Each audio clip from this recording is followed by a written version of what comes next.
فاسألوا أهل الذكر إن كنتم لا تعلمون.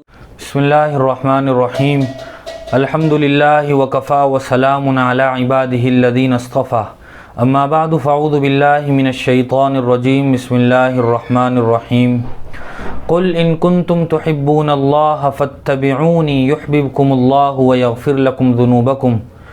صدق اللہ العظیم. وقال النبی صلی اللہ علیہ وسلم لا يؤمن احدكم حتى اكون احب الیہ من والدہ وولدہ والناس اجمعین او کما قال صلی اللہ علیہ وسلم. محمد کی محبت دین حق کی شرط اول ہے، اسی میں ہو گر خامی تو سب کچھ نامکمل ہے.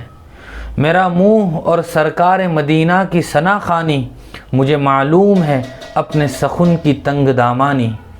محترم حضرات اور ملت اسلامیہ کے غیور نوجوانوں، میرا آپ تمام حضرات کا اور تمام مسلمانوں کا حضور پرنور صلی اللہ علیہ وسلم سے انتہائی والہانہ تعلق ہے، اور یہ تعلق و محبت ہی ہماری زندگی کا سرچشمہ اور ہمارے درد کا درما ہے. اس لیے حضور اکرم صلی اللہ علیہ وسلم کا تذکرہ کر کے میں بھی ان کے خوشہ چینوں اور عقیدت مندوں میں شامل ہونا چاہتا ہوں. شاید ابر رحمت کے کچھ چھینٹیں اس خزاں رسیدہ چمن کو باد بہاری عطا کر دیں اور یہ اجڑا ہوا چمن بھی لہلہانے لگے.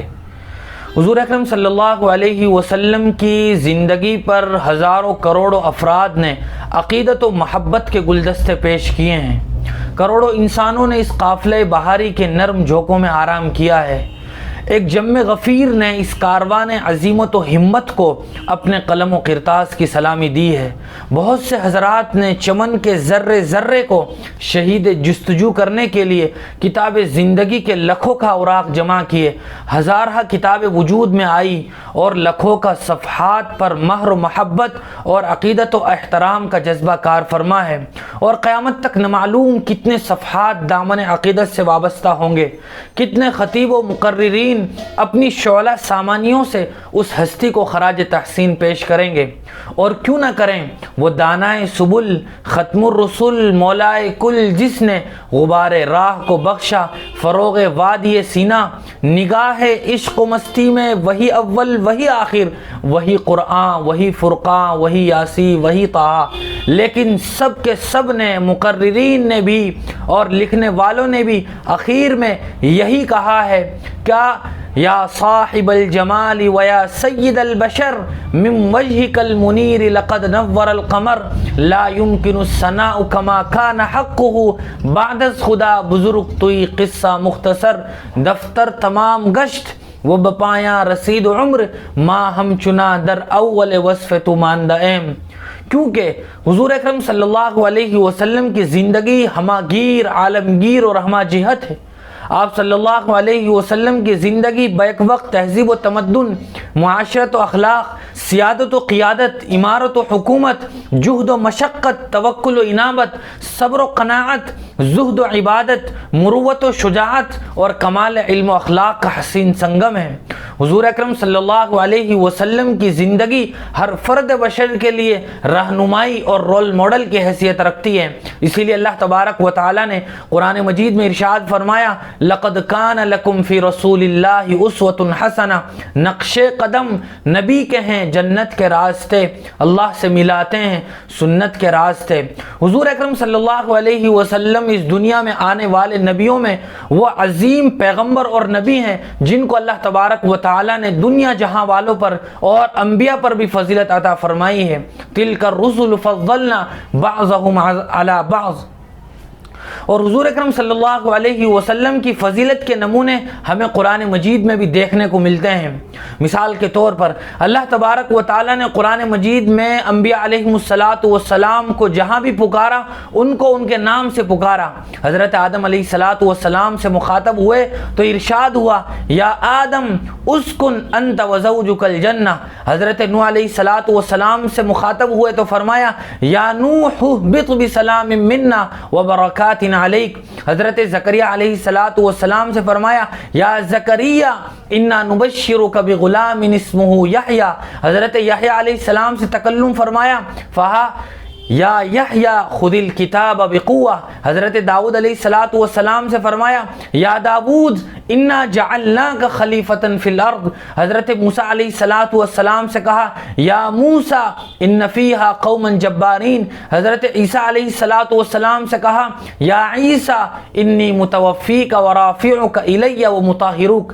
لیکن اس کے برخلاف پورے قرآن مجید کو پڑھتے چلے جائیے، حضور اکرم صلی اللہ علیہ وسلم کو کہیں بھی اللہ تبارک و تعالی نے نام لے کر نہیں پکارا، یا محمد نہیں کہا اور یا احمد نہیں کہا، بلکہ آپ کو آپ کے القاب سے پکارا، کہا یا ایھا النبی انا ارسلناک شاہدا ومبشرا ونذیرا، کہیں فرمایا یا ایھا الرسول بلغ ما انزل الیک من ربک، کہیں فرمایا یا ایھا المزمل، اور کہیں فرمایا یا ایھا المدثر، اور کہیں فرمایا یاسین۔ اس کے علاوہ قرآن مجید میں اللہ تبارک و تعالی نے بہت سارے انبیاء علیہم السلام پر سلامتی کا پیغام نازل فرمایا، سلام علی نوح فی العالمین، سلام علی ابراہیم، سلام علی موسیٰ و ہارون، سلام علی الیاسین۔ لیکن جب حضور اکرم صلی اللہ علیہ وسلم پر سلام بھیجنے کا نمبر آیا تو مخصوص انداز میں اللہ تبارک و تعالی نے ارشاد فرمایا ان اللہ وملائکتہ یصلون علی النبی یا ایھا الذین آمنوا صلوا علیہ وسلموا تسلیما۔ حضور اکرم صلی اللہ علیہ وسلم تو عظیم شخصیت ہیں جن کے وجود کے اعضاء کے اللہ تبارک و تعالی نے قرآن مجید میں قسمیں کھائی ہیں، لعمرک انہم لفی سکرتہم یعمہون، آپ کی عمر کی قسم اللہ تبارک و تعالی نے حضور پر نور صلی اللہ علیہ وسلم کے شہر کی قسم کھائی، لا اقسم بہذا البلد، آپ کے چہرے انور کی قسم کھائی، والضحیٰ، آپ کی زلفوں کی قسم کھائی، واللیل اذا سجا، یہ حضور اکرم صلی اللہ علیہ وسلم کے وہ مبارک اوصاف ہیں جو کسی کے حصے میں نہیں آئے۔ اسی لیے حضرت حسان بن ثابت رضی اللہ تعالی عنہ نے بہت ہی اچھے انداز میں فرمایا وَأَحْسَنَ مِنْكَ لَمْ تَرَ قَطُّ عَيْنِي وَأَجْمَلَ مِنْكَ لَمْ تَلِدِ النِّسَاءُ خُلِقْتَ مُبَرَّأً مِنْ كُلِّ عَيْبٍ كَأَنَّكَ قَدْ خُلِقْتَ كَمَا تَشَاءُ، کہ آج تک حضور جیسا کسی ماں نے نہیں جنا، میری آنکھ نے آپ سے زیادہ حسین آج تک دیکھا ہی نہیں، آپ ہر عیب سے پاک پیدا کیے گئے، گویا ایسے پیدا کیے گئے جیسا آپ نے چاہا۔ حضور پر نور صلی اللہ علیہ وسلم اس کائنات کے وہ عظیم پیغمبر، پیامبر اور رسول و نبی ہیں جو رہتی دنیا تک کے لیے آنے والے ہر فرد بشر کے لیے نبی ہیں۔ جس طرح آپ پر نازل کی ہوئی کتاب قرآن مقدس پوری عالم انسانیت کے لیے ہے، ہدی للناس ہے، اسی طرح آپ کی شخصیت بھی ہدی للناس جمیعا ہے۔ کسی نے لکھا ہے کہ کسی آدمی کے رول ماڈل بننے کے لیے 3 بنیادی صفات کا کم از کم ہونا ضروری ہے۔ نمبر 1 کہ وہ شخصیت ایسی ہو کہ جس کا کردار، جس کی سیرت اور جس کا لائف اسٹائل پوری طرح محفوظ ہو اور مستند ذرائع اور معتبر وسائل کے ساتھ امت تک پہنچا ہو۔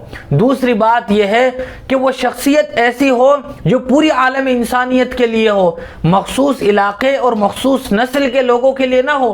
تیسری بات یہ ہے کہ وہ شخصیت ایسی ہو اس کی سیرت زندگی کے ہر گوشے میں رہنمائی کرتی ہو، وہ ہر انسان کے لیے رول ماڈل ہو، ہر موڑ پر وہ رہنمائی کرتی ہو۔ ان تینوں بنیادی صفات کو جب ہم حضور اکرم صلی اللہ علیہ وسلم سے متعلق پرکھتے ہیں تو نہ صرف یہ کہ آپ کے اندر یہ صفات موجود ہیں بلکہ بدرجہ اتم موجود ہیں۔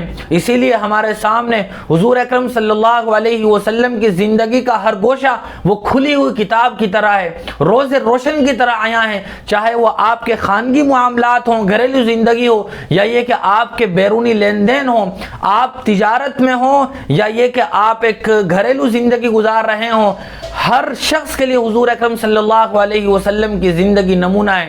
مسجد سے لے کے بازار تک گویا حضور اکرم صلی اللہ علیہ وسلم ہر شخص کے لیے نمونہ بن سکتے ہیں۔ اسی لیے حضور اکرم صلی اللہ علیہ وسلم کے ارشادات بھی صرف چند لوگوں کے لیے، صرف ایک کمیونٹی کے لیے نہیں بلکہ ہر فرد کے لیے ہیں۔ حضور اکرم صلی اللہ علیہ وسلم کی جو احادیث ہیں، حضور کے جو اقوال ہیں، وہ نہایت جامع ہیں۔